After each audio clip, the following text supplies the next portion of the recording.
بخاری اور مسلم دونوں میں حدیث ہے، انس بن مالک کہتے ہیں میں نے آج تک کوئی ہاتھ ایسا نہیں چھوا جیسا کہ نبی علیہ السلام کا مبارک ہاتھ تھا.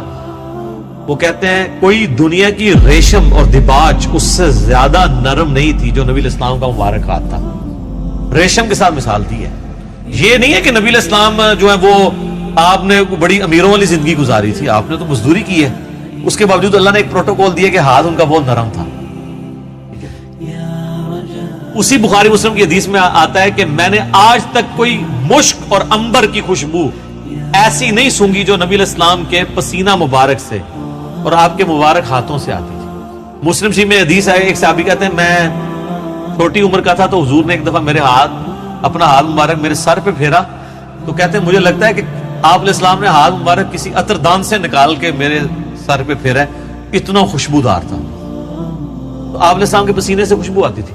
بخاری مسلم دونوں میں حدیث ہے کہ ام سلیم کہتی ہیں کہ نبی علیہ السلام ایک دفعہ سوئے ہوئے تھے تو آپ کو سوتی ہوئی حالت میں بہت پسینہ آتا تھا. وہ ایک کھلے برتن کے وہ لے کے آئیں، ایک کھلا برتن، اور نبی اسلام کے مبارک پسینے کو انہوں نے جمع کیا. حضور کی آنکھ کھل گئی، آپ فرمائے یہ کیا؟ ان کا جی اس طرح آپ کا پسینہ انتہائی خوشبودار ہے، ہم اس کو خوشبو کے طور پہ اپنی خوشبو میں ملا کے استعمال کرتے ہیں، اپنی خوشبو میں بھی خوشبو کرنے کے لیے. اور مسلم شریف کی ایک حدیث میں ہے کہ ایک عورت آئی کہ میری بچی کی شادی ہے تو میں آپ کا پسینہ لینے کے لیے آئی، ٹھیک ہے، خوشبو کے طور پہ. اچھا، وہ بخاری مسلم کی اس حدیث میں ام سلیم نے جب یہ جواب دیا تو حضور نے فرمایا تم نے اچھا کام کیا، یعنی آپ نے اس کی تعریف کی. پسینہ مبارک آپ کی تو ہر چیز ہی جناب کمال ہے، تو کس کس بات کا ذکر کیا جائے؟ میں گھنٹوں اس پہ فی الودی کئی احادیث بیان کر سکتا ہوں آپ کے تبرکات کے اوپر. صحیح مسلم میں حدیث ہے نبی علیہ السلام فجر کے بعد سخت سردیوں میں بھی جب نکلتے تو مدینے کے لوگوں نے اپنے غلام باہر کھڑے کیے ہوتے برتن اٹھا کے، آپ علیہ السلام ایک ایک برتن میں اپنا ہاتھ ڈالتے جاتے تھے برکت کے لیے.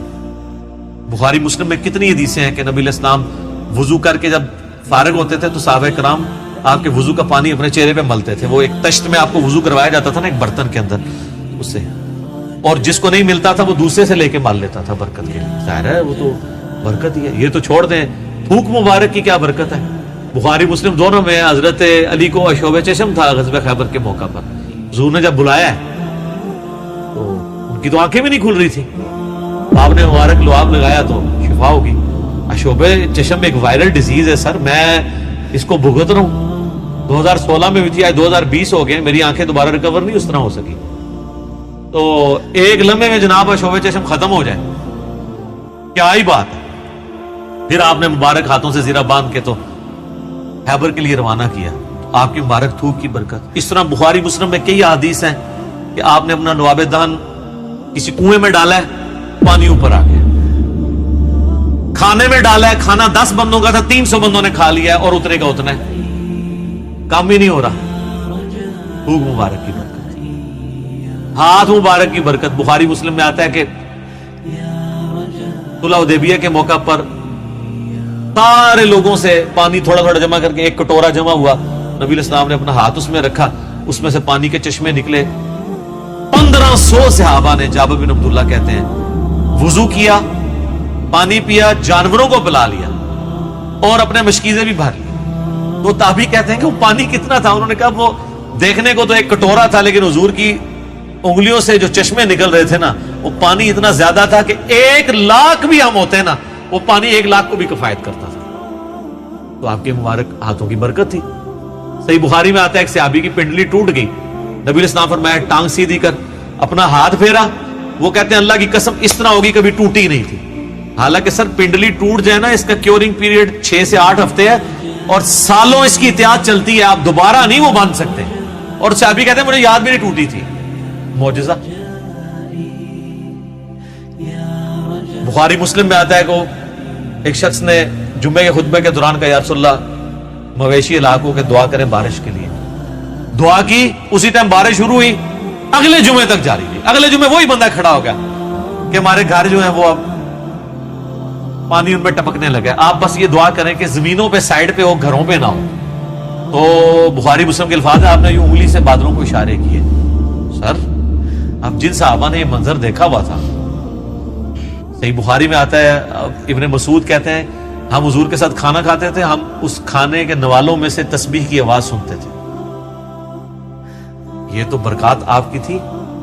جابر بن عبداللہ کہتے ہیں، مسلم شریف میں حدیث ہے کہ ایک سفر کے دوران حضور نے مجھے کہا ان دو درختوں کو کہو کہ اللہ کے نبی کہہ رہے ہیں مل جاؤ، میں نے رفع حاجت کرنی ہے۔ وہ جڑوں سمیت اکھڑ کے اکٹھے ہوئے، کہتے ہیں میں نے حضور کو پانی دیا، آپ سنجا کر کے فارغ ہوئے، آپ نے یوں انگلی سے اشارہ کیا، واپس اپنی جگہ پہ چلے گئے۔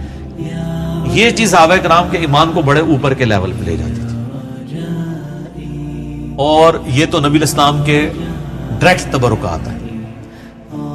آپ کے بال مبارک جو آپ سے ٹوٹ کے الگ ہو چکے ہیں، ان کی برکات بھی آپ سنیں۔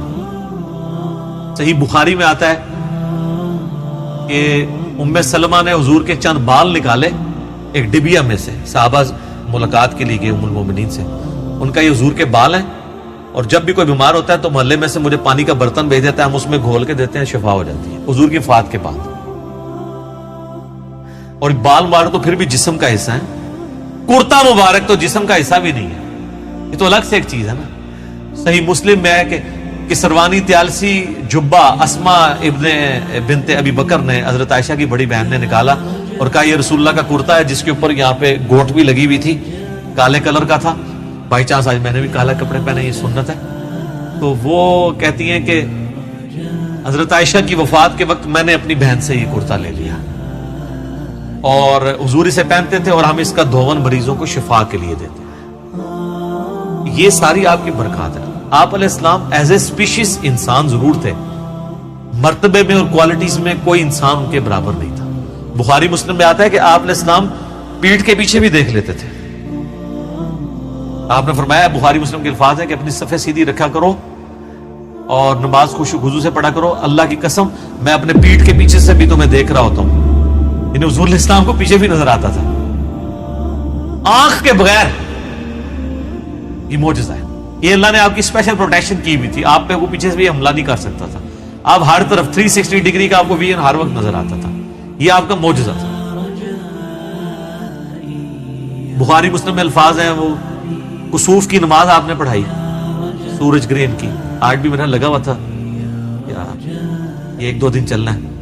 تو کسوف کی نماز پڑھائی، تو آپ نے نماز کے دوران کچھ قدم آگے کیے، پھر یوں ہاتھ بڑھایا، پھر واپس کھینچ لیا۔ صحابہ نے کہا یا رسول اللہ، آج آپ کو ایک عمل ایسا کرتے دیکھیں جو پہلے نہیں کرتے۔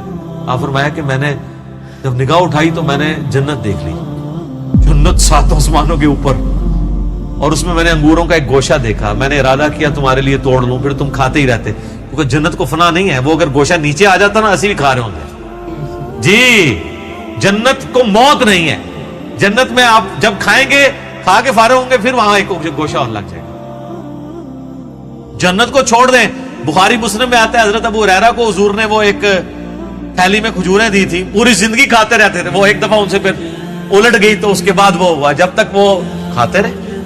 ٹھیک ہے، تو آپ علیہ السلام اب آپ دیکھیں کہ نگاہ کہاں پہنچی ہے؟ جنت میں، ہاتھ بھی پہنچ رہے ہیں۔ یہ جو لوگ بعض اوقات گستاخی کرتے ہوئے کہتے ہیں نبی کے بھی 2 ہاتھ، ہمارے بھی 2 ہاتھ، اس طریقے سے کبھی بھی کسی صحابی نے توحید نہیں بیان کی ہے، یہ نان سینس اپروچ ہے۔